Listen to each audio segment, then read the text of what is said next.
Okay, നിങ്ങളുടെ മണ്ഡലത്തെ പറ്റി പറയുമ്പോഴത്തേക്കിനും ഇവിടെ ഒരു ഡിബേറ്റ് പ്രശ്നം കുറച്ച് ദിവസമായിട്ട് ഇങ്ങനെ കേൾക്കുന്നുണ്ട്, ടി വിക്കകത്തും മറ്റുമൊക്കെ. എതിർ സ്ഥാനാർത്ഥി താങ്കളെ ഡിബേറ്റിന് വിളിച്ചെന്നും താങ്കൾ പോകാൻ കൂട്ടാക്കിയില്ല, താങ്കൾ പേടിച്ച് മാറി നിൽക്കുകയാണെന്നൊക്കെ പറഞ്ഞിട്ട് അതൊക്കെ എന്തോ അങ്ങനെയൊക്കെ പറയുന്നുണ്ട്. ഞാൻ ഒരു വ്യക്തിയുമായിട്ട് ഡിബേറ്റ് ചെയ്യേണ്ട കാര്യമില്ല എന്ന് എനിക്ക് തോന്നുന്നത്. കാരണം അങ്ങനെ ഒരു ജനാധിപത്യ മര്യാദ എല്ലായ്പ്പോഴും വെച്ചു പുലർത്തുന്ന ഒരാൾ സതുദ്ദേശത്തോടു കൂടി മുന്നോട്ട് വെക്കുന്ന ഒരു കാര്യമായിട്ട് എനിക്ക് അത് ഫീൽ ചെയ്തിട്ടില്ല. ഇപ്പോൾ ഇലക്ഷൻ എന്ന് പറയുമ്പോൾ നമുക്കൊക്കെ നമ്മുടേതായിട്ടുള്ളൊരു ക്യാമ്പയിൻ ഉണ്ടല്ലോ, എന്താണ് ചെയ്യേണ്ടത്, എങ്ങനെയാണ് ചെയ്യേണ്ടത്, അങ്ങനെ ഓരോ ദിവസവും ഓരോ പരിപാടിയും കൃത്യമായി ഷെഡ്യൂൾ ചെയ്തിട്ടാണ്. ഏപ്രിൽ മാസം 9-ാം തീയതിയാണ് ഇലക്ഷൻ എന്നുണ്ടെങ്കിൽ ആ 9-ാം തീയതി വരെയുള്ള ക്യാമ്പയിനും അല്ലെങ്കിൽ 7-ാം തീയതി വരെ ആക്റ്റീവ് ക്യാമ്പയിനും 8-ാം തീയതിയുള്ള മൗനപ്രചരണവും ഒക്കെ നമ്മൾ കൃത്യമായിട്ട് ഷെഡ്യൂൾഡാണ്. അപ്പം അതിൻ്റെ ഇടയിൽ വേറെ ആളുകളുടെ PR വർക്കിന് നിന്ന് കൊടുക്കേണ്ടതില്ല എന്നുള്ളതാണ്.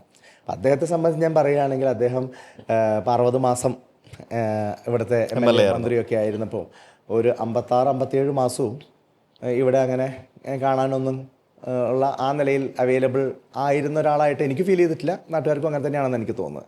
അവസാനത്തെ 3 മാസം വന്ന് അദ്ദേഹം കുറേ കാര്യങ്ങൾ കാണിച്ചു കൂട്ടുകയാണ്. അപ്പോൾ അതിൽ പുതിയ ചില എന്താ പറയുക തൊഴിലുറപ്പ് തൊഴിലാളികളുമായിട്ട് അദ്ദേഹം ചർച്ച നടത്തുന്നു, വ്യാപാരികളുമായിട്ട് ചർച്ച നടത്തുന്നു, വനിതകളുമായിട്ട് ചർച്ച നടത്തുന്നു, സംരംഭകരുമായിട്ട് ചർച്ച നടത്തുന്നു എന്നൊക്കെ പറഞ്ഞ് അദ്ദേഹത്തിൻ്റെ സീരീസ് ഓഫ് പ്രോഗ്രാംസ് കഴിഞ്ഞ 2-3 ആഴ്ചയായിട്ട് ഉണ്ട്. ആ സീരീസിൽ ഒരു സീരീസ് ആയിരിക്കും ഒരു പക്ഷേ അങ്ങനെ ഒരു ഈവൻറ്റ്, ഒരു സ്റ്റേജ് മാനേജ്ഡ് ഒരു ഈവൻറ്റ്. അങ്ങനെ അദ്ദേഹം ചാർട്ട് ചെയ്യുന്ന ഈവൻറ്റുകൾക്ക് നിന്ന് കൊടുക്കേണ്ട കാര്യം നമുക്കില്ലല്ലോ. അടിസ്ഥാനപരമായിട്ടും നമ്മളൊക്കെ ഇലക്ഷൻ എന്ന് പറയുമ്പോൾ വികസന സംവാദങ്ങൾ തന്നെയാണല്ലോ. ഇപ്പം നിങ്ങളിപ്പോൾ എന്നെ സംവാദത്തിന് വിളിച്ചു, എന്താ പറയുക, അരമണിക്കൂർ അല്ലെങ്കിൽ 1 മണിക്കൂർ. അരമണിക്കൂറാണെങ്കിൽ എന്താ പറയുക, ഞാനൊരു 10 മിനിറ്റ്, അദ്ദേഹം ഒരു 10 മിനിറ്റ്, മോഡറേറ്ററായിട്ടുള്ള നിങ്ങൾ ഇടപെട്ട് ഒരു 10 മിനിറ്റ് കൊണ്ട് പറഞ്ഞ് അവസാനിപ്പിച്ച് എവിടെയാണ് നമ്മൾ എത്തുക? എങ്ങോട്ടില്ല. നമ്മളിപ്പോൾ ദിവസവും TV ചാനൽ ചർച്ചകൾ കാണുന്നത്, എവിടെയെങ്കിലും ഏതെങ്കിലും ഒരു ചർച്ച ഒരു കൺക്ലൂഷനിലെത്തുമോ? അപ്പോൾ അതൊരു PR വർക്ക് എക്സസൈസാണ്, മറ്റ് ഏതൊക്കെയോ ലക്ഷ്യം വെച്ചുകൊണ്ട്. അതിനിപ്പോൾ നമ്മൾ നിന്ന് കൊടുക്കേണ്ട കാര്യമില്ല. ഞാൻ ബേസിക്കായിട്ട് എൻ്റെ കാലത്ത് നടന്ന കുറേ കാര്യങ്ങൾ ഞാൻ ആ സമയം കൊണ്ട് നമുക്ക് നമ്മുടെ PR ചെയ്യാം അല്ലേ? നമ്മുടെ PR എന്ന് വാക്ക് ഉപയോഗിക്കണോ അതോ നമുക്ക് പറയാനുള്ള കാര്യങ്ങൾ അത് തന്നെ PR തന്നെയാണ് അല്ലോ. താങ്കൾക്ക് പറയാനുള്ള കാര്യങ്ങളൊക്കെ എൻ്റെ പോഡ്കാസ്റ്റിലൂടെ പറയാം. തൃത്താലയിലെ ജനങ്ങൾ ഇത് കേൾക്കുമായിരിക്കും. മേ ബി ശരിക്കും തൃത്താല എന്ന് പറഞ്ഞൊരു സ്ഥലപ്പേര് തന്നെ പണ്ട് പോലെ TV ക്കകത്ത് കേൾക്കുന്നത്. സത്യം പറഞ്ഞാൽ ഇവിടുത്തെ തെരഞ്ഞെടുപ്പിൻ്റെ പേരും തൃത്താലയിലെ VT ബൽറാം എന്നൊക്കെ പറഞ്ഞിട്ട് അങ്ങനെയൊക്കെയാണ് ഞാനൊക്കെ ചെറുപ്പത്തിൽ തൃത്താല എന്നുള്ള പേര്. ഞാൻ സൂചിപ്പിക്കട്ടെ, നീ എന്തായത് ഇങ്ങനെ പറയില്ലേ, എനിക്ക് സൂചിപ്പിക്കുന്നതിന് എന്താ പ്രശ്നം? അല്ല, തൃത്താല ഞാൻ അതിൽ ആ നിലയ്ക്ക് സൂചിക്കുന്നില്ല. കാരണം എൻ്റെ നാടിനെ കുറിച്ച്, അതിൻ്റെ ചരിത്രത്തെക്കുറിച്ച് ഞാൻ അഭിമാനമുള്ള ആളാണ് എപ്പോഴും. കാരണം വലിയ പാരമ്പര്യമുള്ള ഒരു നാടാണ്.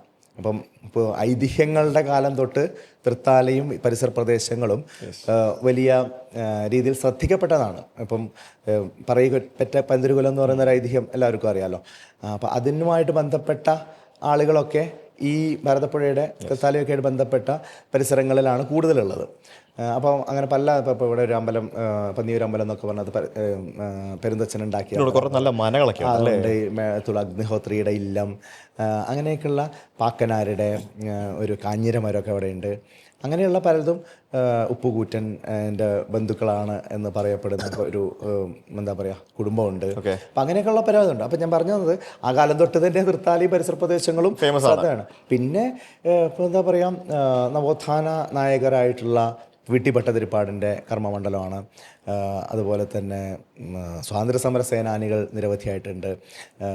കുട്ടിമാളു അമ്മയെ പോലെ, ക്യാപ്റ്റൻ ലക്ഷ്മിയെ പോലെ, അമ്മു സ്വാമിനാഥനെ പോലുള്ള ആളുകളൊക്കെ ഈ പരിസരത്തു നിന്നുള്ളവരാണ്. ഭാവിയിൽ VT ബൽറാമിൻ്റെ പേരും എല്ലാവരും പറയും. ആ ലെവലിലേക്കൊന്നും പറയില്ലെങ്കിൽ പോലും ഭാവിയിൽ ഞാൻ പറഞ്ഞത് അത് മാത്രമല്ല, ഞാൻ പറഞ്ഞു തീർന്നില്ല.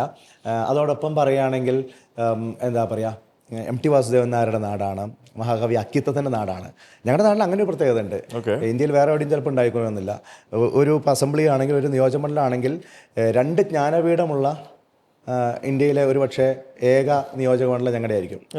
MT വാസുദേവൻ നായരുടെയും അക്കിത്തത്തിൻ്റെയും നാടാണ് ഞങ്ങളുടെ നാട്.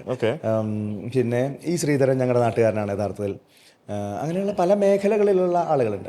അപ്പം ഒരിക്കലും ഞങ്ങൾക്ക് അങ്ങനെ തൃത്താലയ്ക്ക് നല്ലൊരു പാരമ്പര്യമുണ്ട്. പക്ഷേ സ്വാഭാവികമായിട്ട് സമീപകാലത്ത് ഇപ്പോൾ രാഷ്ട്രീയ സംവാദ വേദികളിലൊക്കെ തൃത്താല കൂടുതൽ ചർച്ചാ വിഷയമാവുന്നത് എൻ്റെ തെരഞ്ഞെടുപ്പോടുകൂടിയായിരിക്കും.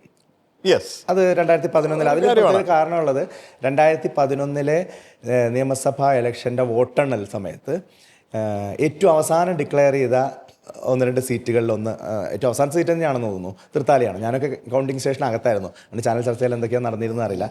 ആ തൃത്താല സീറ്റിൻ്റെ വിജയപരാജയത്തിൻ്റെ അടിസ്ഥാനത്തിലായിരിക്കും അടുത്ത ഗവൺമെൻറ് ഏത് എന്നുള്ള ഒരു കൺഫ്യൂഷൻ ഉണ്ടായിരുന്നു.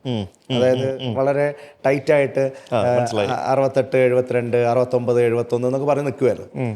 അപ്പം എല്ലാവരുടെയും ശ്രദ്ധ തൃത്താലയിൽ എന്ത് സംഭവിക്കും, തൃത്താലയിൽ എന്ത് സംഭവിക്കും എന്ന് വിദേശത്ത് വളർക്കാനുള്ള ആളുകൾ ആ സമയത്ത് ശ്രദ്ധിച്ചിരുന്നു നടത്തും. അപ്പം അന്ന് തൊട്ടാണ് അതിന് ആ നിലയ്ക്ക് ഒരു ശ്രദ്ധ കൂടി ഫേമസ് ആയത്. അതെ.